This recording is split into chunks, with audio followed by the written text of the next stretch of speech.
Hello, welcome back to the Love It Creative channel, and in this video I'm going to show you how to make this pen, this pencil, this paper, and animate them with an amazing trick I just learned that helps you keep them all on separate layers but still in the same layer with the animation. So first we're going to start off with this screen sized canvas, and in this one I'm going to do it horizontal, but you could do it vertical as well.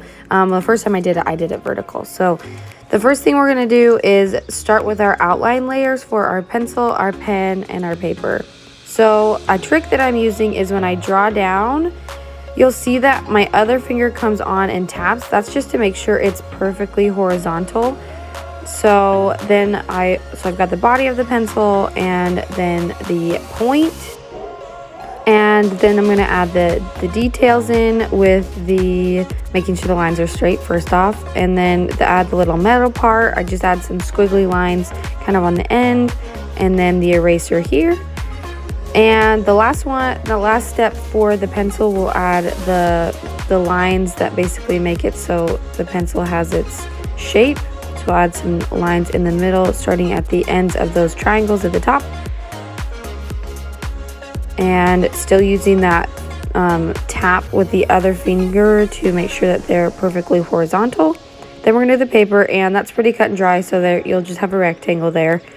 And then I'm going to add the 3 dots with a bigger pencil or a bigger brush. And now we're going to do the pen. So I'm going to use that same feature with tapping my finger after I do the long hold. So long hold, tap with the other finger, it's perfectly horizontal, but I didn't like how big it was, so we do it one more time. Now we're gonna add the tips, and this does take me a hot minute because I forgot how I drew it the first time, so I had to go back and check. You'll see that in a second. I sped it up so you don't have to deal with that. So we've got a rounded edge there. So it just kind of comes to the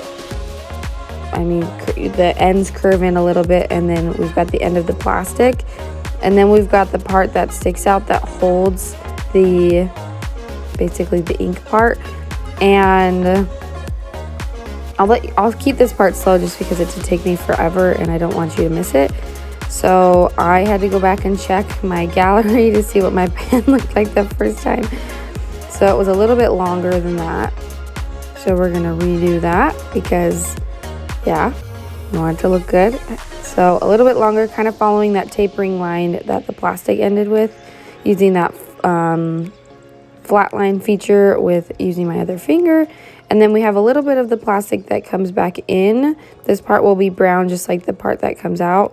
And it took me a couple of times to get it symmetrical, as you can see. So we've got that last one, and I wanted to keep those in just so you know that it's not like I nailed these on the first time. Now we've got the ink bank that we will use that straight line technique because we love straight lines, and that one was a little bit too far over, making the ink bank a little bit too skinny. So we've got that, and we'll do a line across the top and fill that in. That you could do a different color if you wanted a different color ink. I'm just going to do black, but you could do pink or purple or yellow, whatever you wanted. Now we're going to add the pen cap. So this also takes me a hot minute. So I'm going to add the line across the bottom. That's going to be the base of our pen cap, and then it's going to taper in towards the top. And you'll see that it takes me forever to get the one side to match. And then we've got the part where it makes it so you can hook on a paper or a pocket. And that's our outline layer. So those are all in separate layers. I didn't say that earlier. And then I'm going to add a layer beneath each one of these, and those are going to be for our color drops. So those will all be separate, and we're going to use a reference layer for each of the outlines. You can only have one reference layer at a time, and that makes it so I can color the color drops in a different layer, so when I come back and add the clipping mask in a little bit later, I won't have to mess with the outline. So the colors I'm using today, it's basically an orange for the pencil with a brown for the wood part at the top, and you can see that it's in a separate layer, which is so nice. I love that feature. And so the middle one will be dark, and because our light source is going to be coming from the right, I'm going to do everything with a little bit lighter on the right side than it is on the left in terms of pencil, And then we'll talk more about that later when I come in and add the shadows and highlights with the clipping mask. Didn't mean to close that out. Pop that back on over. And now we're gonna do our pen cap. So I did a blue pen cap, but again, you could do any color, and then we'll show you the shading and highlighting in a little bit. So we're gonna start with the pen tip down at the bottom. So I'm gonna use brown for this just because that's what a normal Bic pencil uses. I'm gonna add a silvery gray color in the middle, and then a blue pen cap at the top.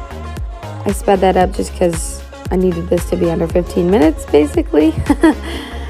And so I then added some lines. This is in a different layer just so I could put it underneath the outline but still be on top and be able to change it if I wanted to.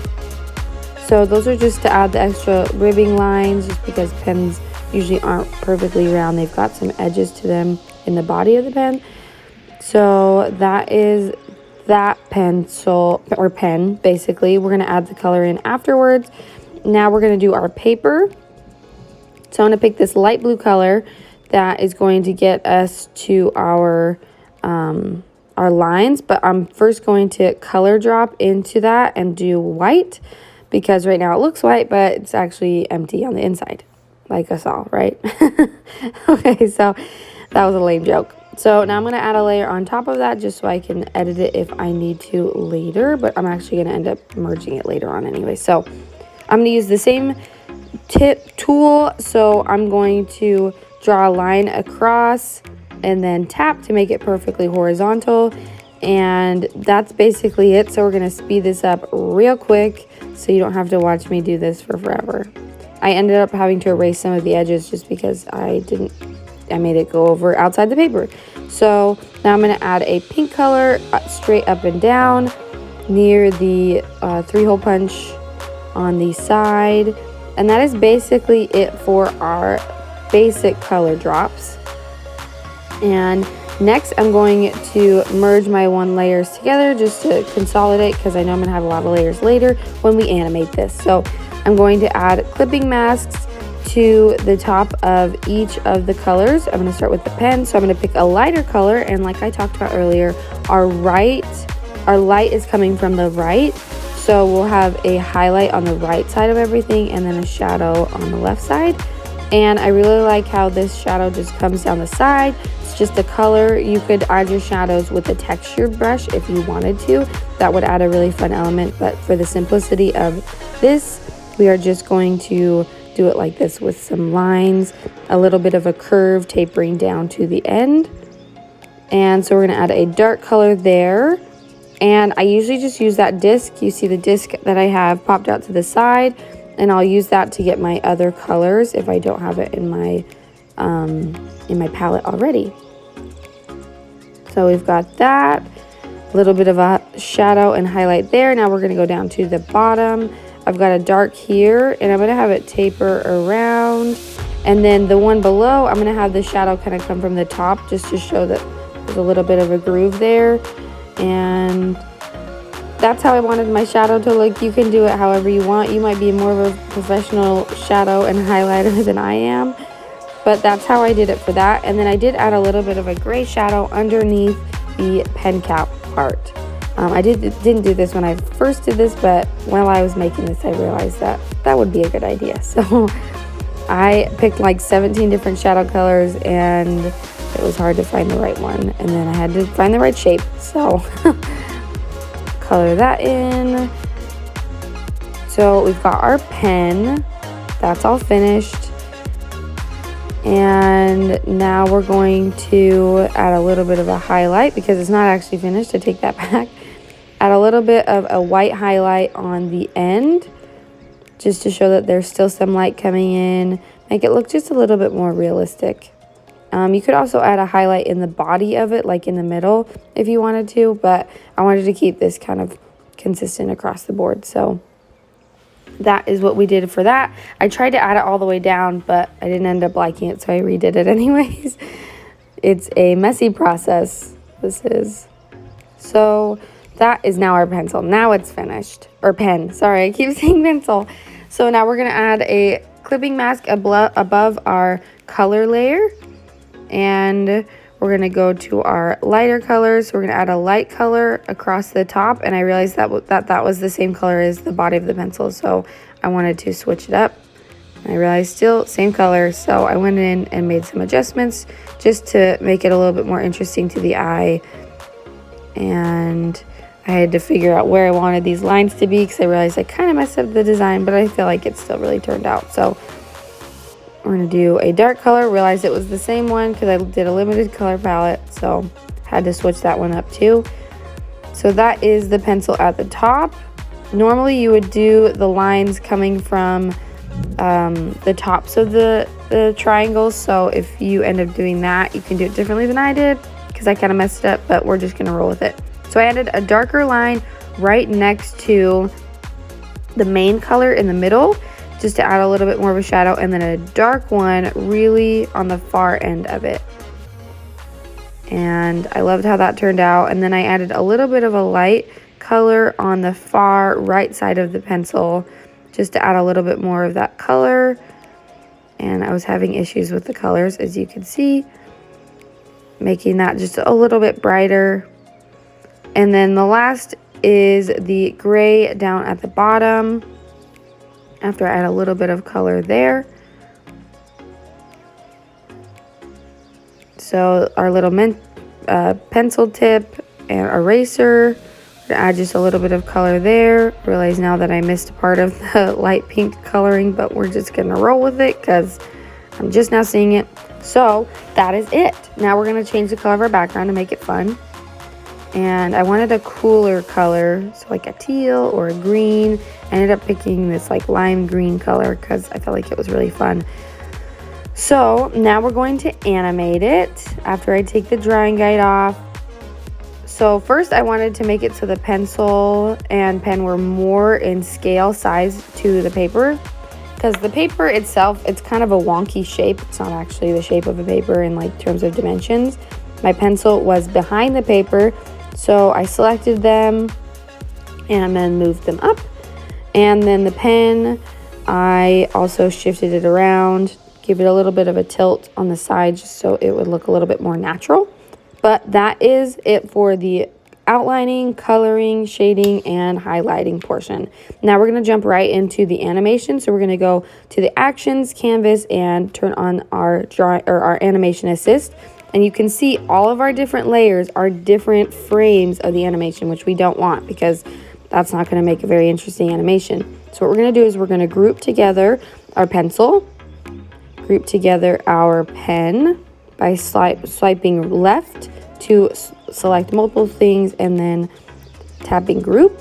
So now they're all together, and now I'm going to select the groups and group those together. And now you can see down at the bottom, it's one big layer right there. And now we're just going to duplicate these, and this is where you hopefully haven't used a super big canvas because it will take up a lot of layers. So now we've got all of our different layers, and I'm going to move my pencil group just a little to the side and tilt it up just a little bit. And then in a different layer, or at the same layer, sorry, I'm going to tilt the pen, move it over just a little bit. And then in an entirely different frame, I'm going to go in and tilt the paper just a little bit because I felt like that would be fun. I didn't do that in my original design when I posted it the other day, but I felt like that would be fun. I slowed down the frame rate and then hit play, and then I realized I had an extra layer in there, which is why it's blinking. So I tapped that and deleted it. Now it will work just fine. I felt like it was so fun, and it really made a difference grouping it all together. And I hope that you can find use for this tool. It's changed the way I view animation, so I'm going to be using it a lot more in the future. Thank you so much for watching. I hope you enjoyed this pencil, pen, and paper tutorial with the animation at the end. Ask any questions if you have them. And thank you for liking, subscribing, and for watching this video.